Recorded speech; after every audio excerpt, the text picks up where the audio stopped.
যে কোনো মানুষের কাছে কিন্তু আমি সেই আমার মনের যে দুঃখ বেদনাটা আছে তার সামনে আমি তুলে ধরতে পারবো।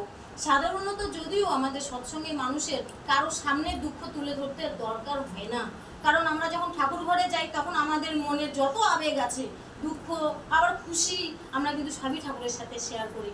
যেদিন মনটা ভালো থাকে তখন ঠাকুরকে এরকমও আমরা বলি পূজা দেওয়ার সময়, কি ঠাকুর আজকে তো তোমারও মন খুশি, আমারও মন খুশি, যাক ভালোই গেল আজকের দিনটা।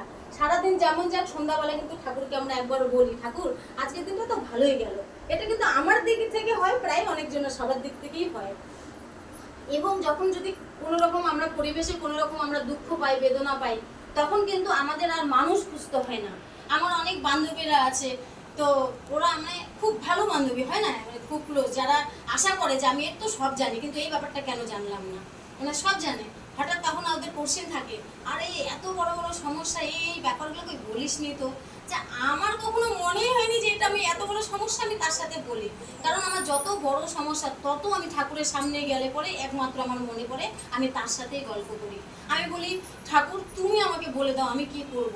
ঠিক ঠাকুর সেইভাবে করে আমার ব্রেনটাকে পরিচালনা করে কিভাবে আমার সমস্যাগুলো সমাধান হয়ে যায়। সেহেতু এই যে ঠাকুর ধরার এগুলো হচ্ছে লাভ।